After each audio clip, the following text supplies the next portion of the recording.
Good morning and welcome to another episode of Tom's Gadget Garage. Today we're going to be doing a hill climb test with the TurboAnt M10 Lite. TurboAnt does say that this scooter can climb up to 15 degrees, so today we're going to go up some light to moderate hills. Now, one thing I do want to mention is that we were provided this scooter for testing purposes by TurboAnt, but keep in mind that all opinions, thoughts, and conclusions are my own. We're about 2 miles into this ride, and so far this scooter is doing a really good job at climbing this hill. Now we are cruising around here at 11-12 miles an hour on this hill, so short of the 16 mile an hour top speed, but we are going up an incline right now.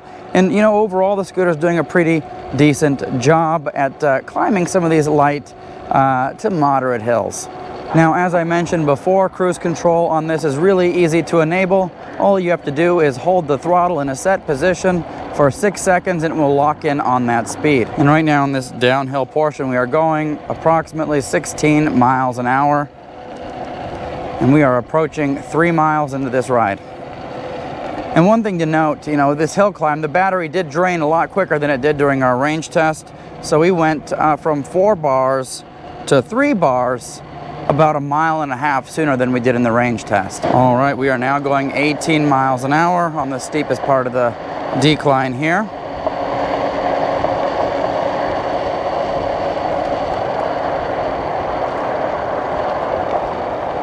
And of course on the decline our power level went back up, but it will drop back down to 3 bars here in a moment. So I have turned around and we are on the steeper part of the climb.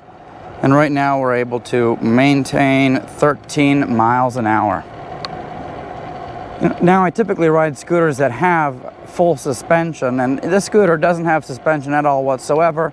It does have 8.5-inch pneumatic tires, which honestly have done a really good job at dampening some of the roughness in the roads here. You know, so overall this scooter's been doing a pretty good job at climbing these hills.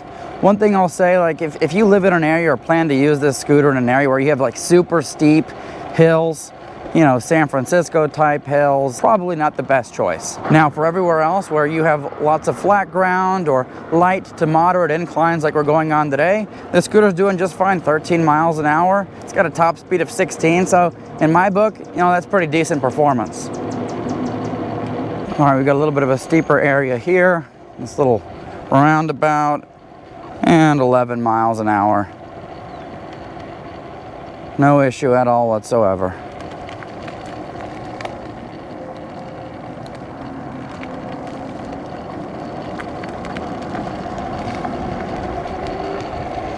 Now, as I've mentioned before, the brakes on this scooter are really quite good. It's got electronic front brake as well as a ventilated manual disc brake in the rear.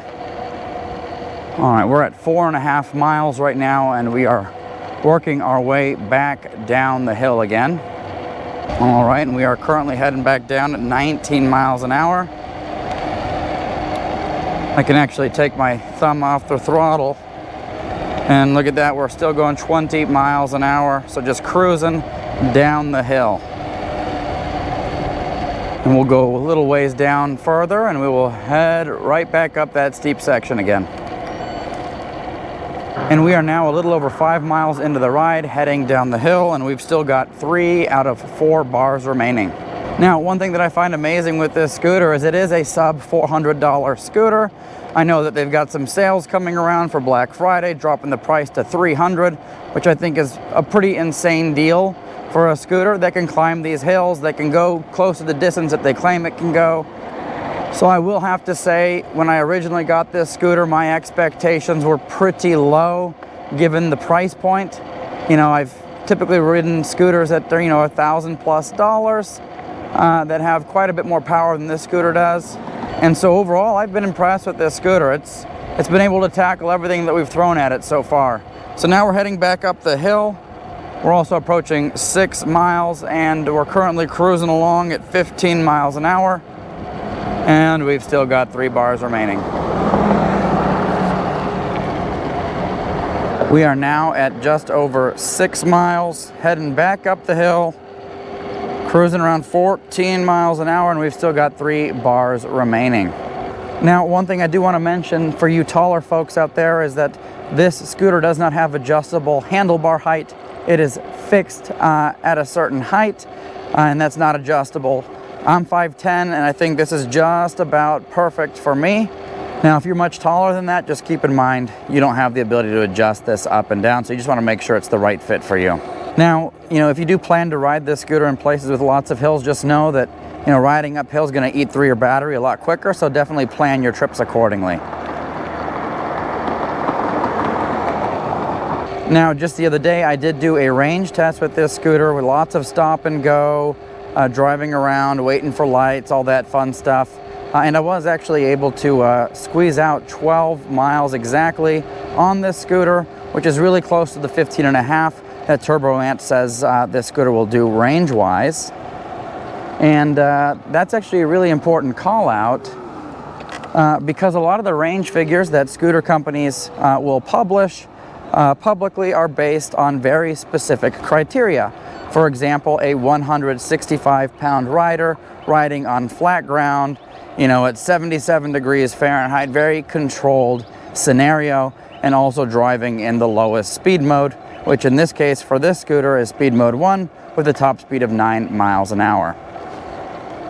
Now, if you're watching this video and considering getting your first electric scooter, my biggest advice with these things is that if you have to brake aggressively, you definitely want to lean back while braking, because you do have a high center of gravity when riding these. And if you're just standing straight and all of a sudden hit the brakes really hard, you could go over the handlebars, which is not fun at all whatsoever. So if you're going to brake aggressively, definitely lean back and sit into the brake. That'll allow you to not only have more stability, but also stop in a shorter distance. Now, one other piece of advice, if you're looking to pick up your first scooter, when you're riding, always keep 2 hands on the handlebars. The reason why I mention that is the driving geometry is different than, say, a bike, where you can, in many cases just, take a hand off and ride with one hand. Not so much the case with scooters. You could end up getting the wobbles. All right, so we are approaching 8 miles now, and we are going back up the hill and able to maintain 11 miles an hour with 2 bars remaining. So 50% or less, we're still able to maintain a decent speed going up some of the steeper parts of these inclines today. We are at almost 8.5 miles into the ride now. We're cruising back down the hill 15 miles an hour, and we are actually on our final bar. So last bar, about 8.5 miles into this ride, going up and down this hill, and I will let you know what the elevation gain is at the end of the video. So we are heading back down the hill, back towards the car. It is early in the day, got a kind of jam-packed schedule, and don't want to have to manually kick this scooter down the hill back to the car, as we only have 1 bar left, so we probably have a couple miles left in the tank. We'll see how far we can squeeze out of this ride. Thankfully, the remainder of this ride is downhill, so we'll see if we can make it back to the car.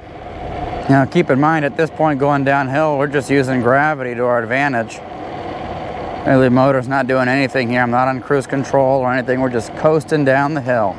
So we are a little past 10 miles into this ride, and we're still able to hit 14 miles an hour on the last solid bar remaining for the battery here.